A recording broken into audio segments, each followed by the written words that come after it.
إيه وربي، إنه العدل الذي عزل، أين هو لينصفني من الظلم الذي ولي؟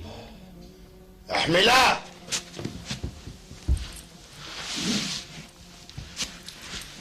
سبحان الذي سخر لنا هذا وما كنا له مقرنين. انزلاه. رب أنزلني منزلا مباركا وأنت خير المنزلين. صدق الله العظيم. اسحبها.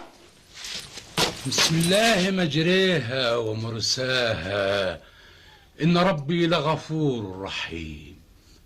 صدق الله العظيم. أقيماه ليدخل على قدمي، وإلا فالسيف.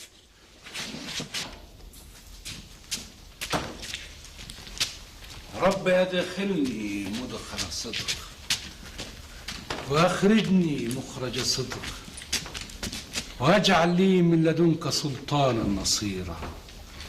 صدق الله العظيم. ما هذا يا أمير المؤمنين؟ إنه حطام رجل عاجز كفيف. فإنها لا تعمى الأبصار، ولكن تعمى القلوب التي في الصدور. صدق الله العظيم. تعال تعال يا عم، تعال. اجلس اجلس ولا تخف. أنت هنا؟ ذهب الخوف. بعض الماء أيها الجند، يكاد الرجل يموت عطشا.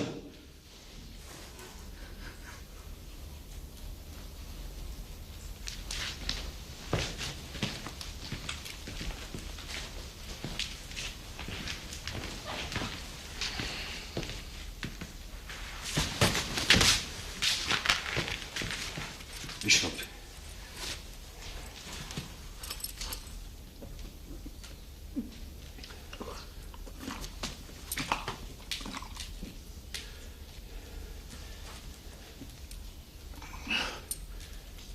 الذي خلقني فهو يهدين، والذي هو يطعمني ويسقين، وإذا مرضت فهو يشفين. صدق الله العظيم. أطلق سراحه يا أمير المؤمنين، فإنه... مهلا يا عمر، فتلك مشورتك، ألا نقتل مذنبا دون بينة وشهود أو إقرار بالذنب. اسأله يا حجاج. ما اسمك يا رجل؟ عبد الله. عبد الله بن آدم. هذا هو أول الكذب، فاسمه كما جاء بكتاب الوالي محمد بن علي بن عبد الله بن العباس. ما هذا التلفيق؟ هذا شرف لا أدعيه، وتهمة لا يزعمها إلا جاهل بالأنساب. وأين أنا من بني العباس عم النبي صلى الله عليه وسلم؟ لا عليك من اسمه ونسبه، اسأله عن تهمته. أما كنت تصلي بالناس إماما ثم تدعو في صلاتك؟ الدعاء أمر من الله عز وجل لعباده، حيث قال: ادعوني أستجب لكم. فماذا كان دعاؤك؟ أما يجيب المضطر إذا دعاه ويكشف السوء ويجعلكم خلفاء الأرض أإله مع الله؟ قليلا ما تذكرون. صدق الله العظيم.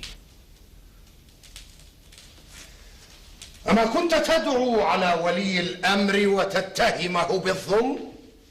فإذا مس الإنسان ضر دعانا، ثم إذا خولناه نعمة منا قال إنما أوتيته على علم، بل هي فتنة ولكن أكثرهم لا يعلمون.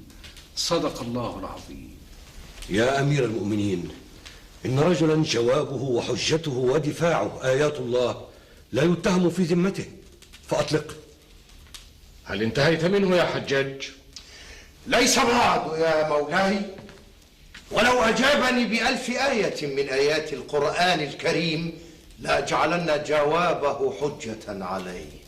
اسأله عن تهمته دون مراوغة أو جدل. أمرك يا مولاي.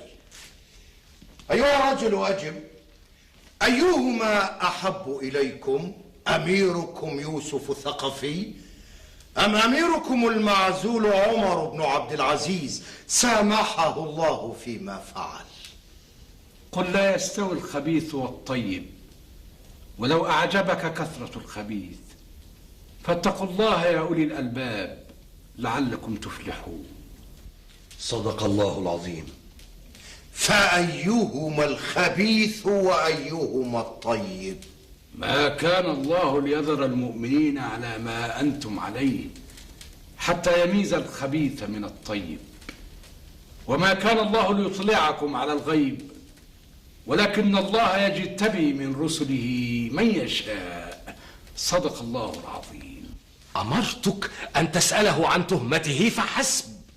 أمهلني يا أمير المؤمنين لأنتزع إقراره على نفسه من حنايا صدره. أجبني يا هذا، أيهما أحب إليك، أن يتولى خلافة المسلمين أمير المؤمنين الوليد بن عبد الملك أعزه الله، أم يتولاها عمر بن عبد العزيز أميركم المعزول عن بلدكم؟ كشفت عن وجهك الحقير أيها المخادع اللئيم. تريد أن توقع بيني وبين أمير المؤمنين. هو يعلم أني أزهد الناس في الخلافة، وأني أول من بايعته طائعا، لا خائفا ولا مكرها ولا منافقا ولا طامعا مثلك. صدقت يا أبا عبد الملك. إيه وربي قد صدق ابن عمكم، وما أردت بمحاكمة هذا الرجل إلا تبرئة ساحة الأمير عمر مما يزعم هذا الخائن وأعوانه. وماذا يزعمون؟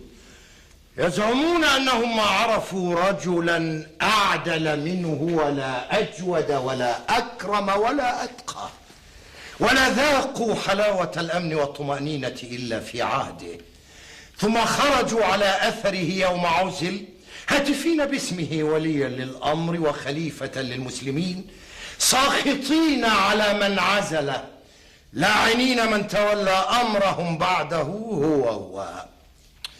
هو ومن ولاه. أجب أيها الرجل، هل دعوتم له وليا للأمر دوننا؟ أجب.